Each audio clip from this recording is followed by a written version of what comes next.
we said we're at Dream Theater headquarters. This is the first album as a band that you're making in this place, right?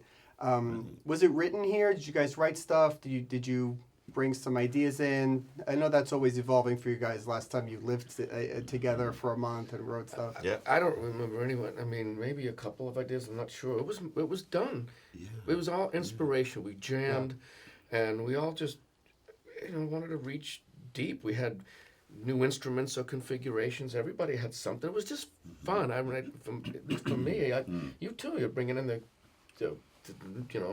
whatever stuff you brought in. You always have a lot of toys and new guitars. I had the different setup, but I don't know. For me, I wanted to push things. I wasn't thinking of any other albums personally. I just wanted to push stuff from my instrument, the things I've never been able to fit in or do, and everybody, I just wanted to look at everyone having a good time. Yeah. That was my angle on it anyway. Yeah, I mean, having had a chance to hear the record now, there is sort of a freshness and even though it obviously not completely recorded live, it has that kind of live sound to it, which I wonder is having your own place to sit here and have the freedom to record when you want and relax. Does that influence that? Does it make it more fun to actually make an album? It definitely does. It's some of that has to do with the way that we're set up. Everything is sort of happening in real time, and our engineer Jimmy T is like right along with us as we're writing and coming up with ideas and laying them down. So you get these off the cuff kind of live feelings from some of the performances. I know even like the drum things that Mike did. I mean, if it was something cool that when we wrote, you probably kept it. Yeah. Or it's like, why replace that? It was so cool, right. and it happened from this energy that stemmed from all of us being in the room, everybody being in the same headspace, and you get this like you said, it's more of a live feeling. And also to circle back to your question about the writing and the material, just from a personal standpoint, like with me, I had been through 2 projects where with my solo album, I had collected a lot of ideas over the years and put that into it. LTE was some ideas and an improvisation, but I have to say with Dream Theater, I think it was just 100% fresh. I mean, we came in, anything that we wrote during that time, either together or separate. If Jordan wrote something, it was in the morning. And, the furthest you were was the other room. Right, exactly. So it was the most, I don't know if, personally, I just got all that stuff out of my system. Not that I didn't have any more, but it's just like, I want to leave any preconceived ideas alone and just come in. So it was really it was our fresh energy of being together, So where does a song start then? When you're at that point and you're writing fresh from scratch, you're not bringing any new ideas. Someone just play in here something. It comes in the morning. Someone just will play something. Like I'll sneak in, before anybody gets here and just say, I got an idea and I'll do it. And when the guys come, I got this. Or the other thing, as John was talking, it made me remember that very often what happens for me compositionally is we'll be working on something and maybe like Mike and the guys will be talking about how to use a different kind of meter and interject it into a riff. And while they're doing that, I'll kind of go into my little world with my music paper and be working on the possible next section. So you kind of get this funny skill of having. I can see it in my head. I've seen it so many times. Like everybody's they're making noise and playing, but meanwhile, I'm thinking about the next part, which is an interesting trick because the next part might be in a different key or whatever. Right. But that's kind of what happens because we are writing in the room. It's happening, and I know you guys can relate to that head space. But kind of we're working on this, but we do have to come up with something next. So you kind of have to pivot the way your brain is thinking and taking stuff in and move forward. And James, how far along are some of those ideas before you start to be able to hear a melody there and start to add some things? Well, it depends. It depends on the section that they're. I mean, a lot of it's immediate. Like I'll get an idea immediately, and then it's to expand on that idea. But I think John too and Jordan, they're always hearing stuff melodically. So but I think it just depends on the part.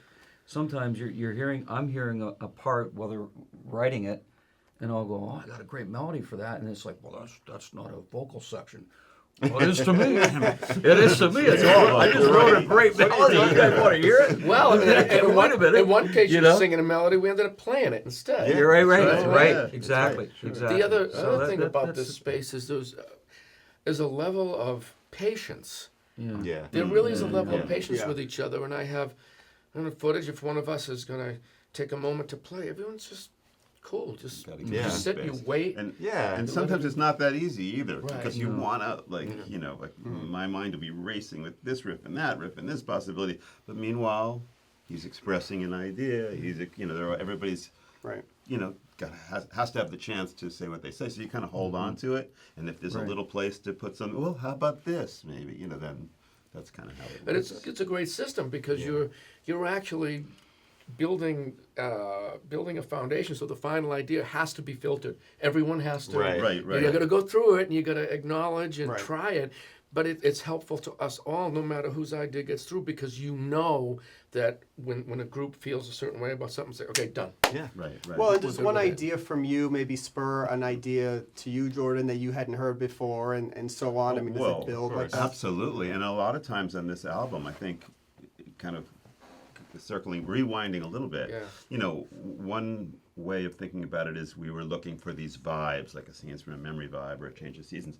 But the other thing that Mike kind of started to say was that this album has a lot of it's very like new in the sense that we approach things in a different way. Like a very good example is we'd be working on a verse.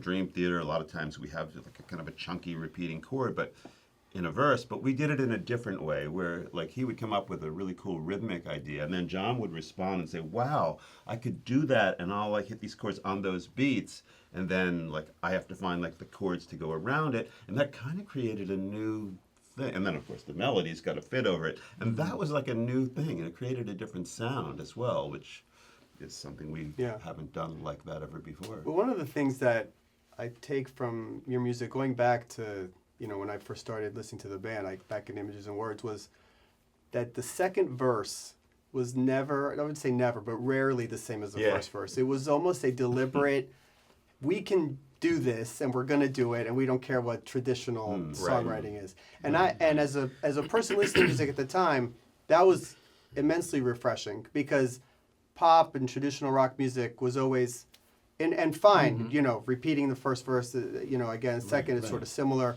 And you guys just flipped that on its head, and that's been sort of a trademark, I think, ever since. But where does that stem from? Just a desire to want to be doing something different there? I mean, is that as basic as it gets?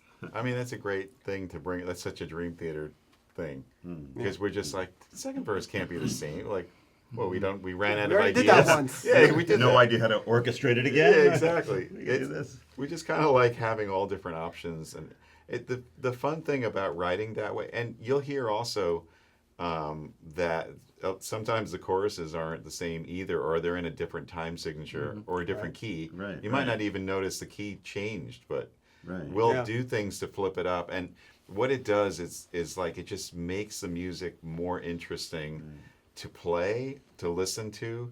I always It gives it like a different flavor. yeah, you know? it takes you on a journey. I always Yeah. think about it like you're either watching a movie or you're on a drive and you don't know what's like coming up next. Right. And it just, I love that. And that's really, to all of us, really satisfying and like invigorating just as musicians to do. Right. I always Yeah. thought it almost That's gave exciting. you a reason to really listen to the whole song. Yeah. But Because what was going to come next, you didn't Right. know. Right, And, exactly. and some of that comes almost from a classical composition perspective, Yeah. because what we do a lot. Well, we'll do, like you said, we'll take a verse and we'll kind of reorchestrate it. But we also do a lot of like taking a riff or a motif, and maybe we'll take that motif and we will treat it differently and start out in the melody and then put it in the bass, or we'll change the rhythmic structure of it. So I mean, those are definitely Mozart, Beethoven type techniques that are used, that we have the freedom to do because we are a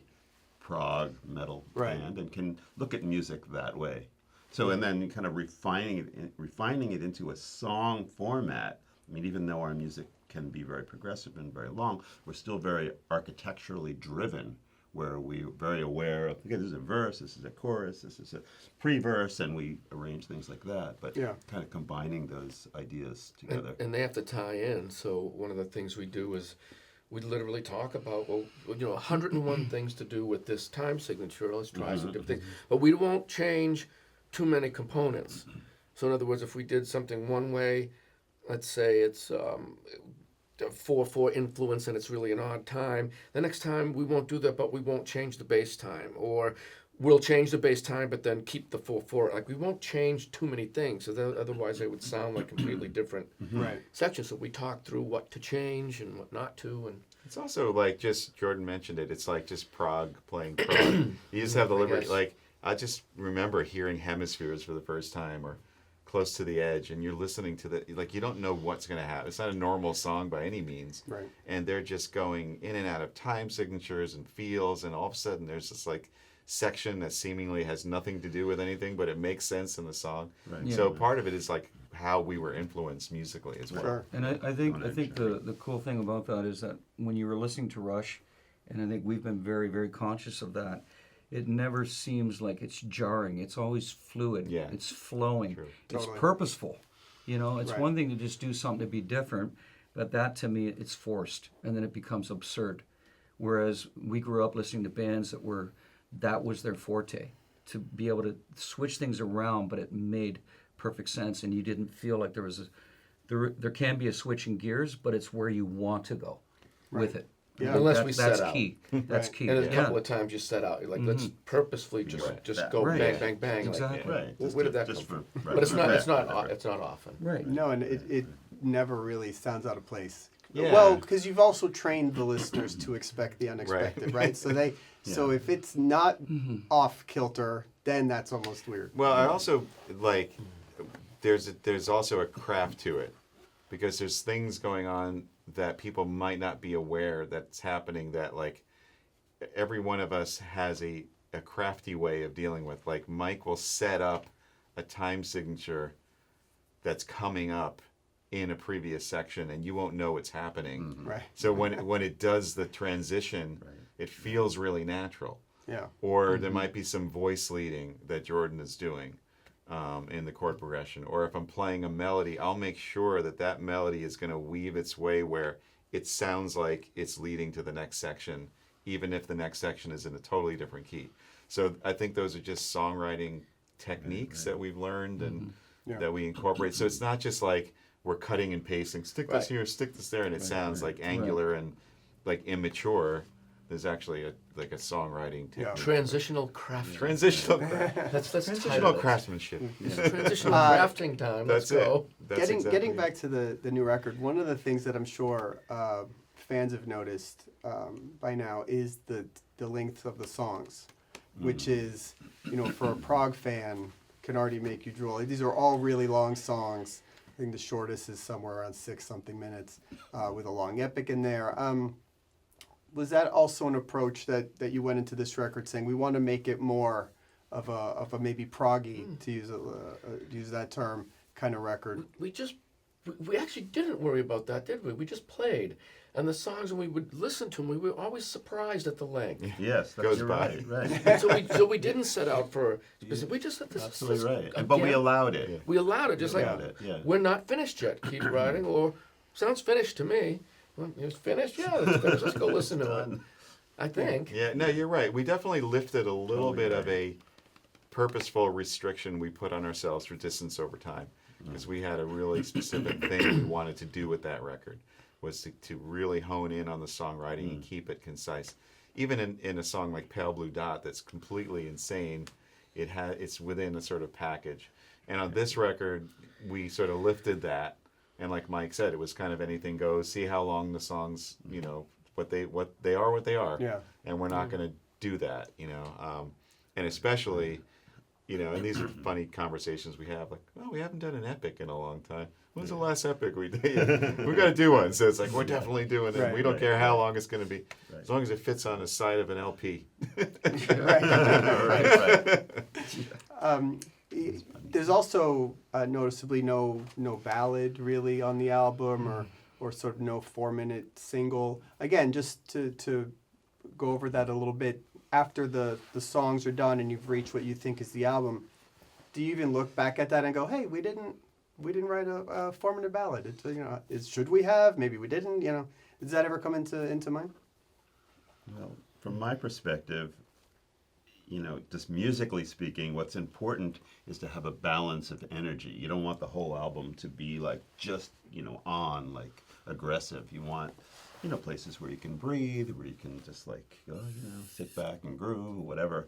As long as that's in place, then it's fine. Mm-hmm. I would wonder if John, from his production perspective, is kind of thinking, well, we should add a ballad. I'm not sure.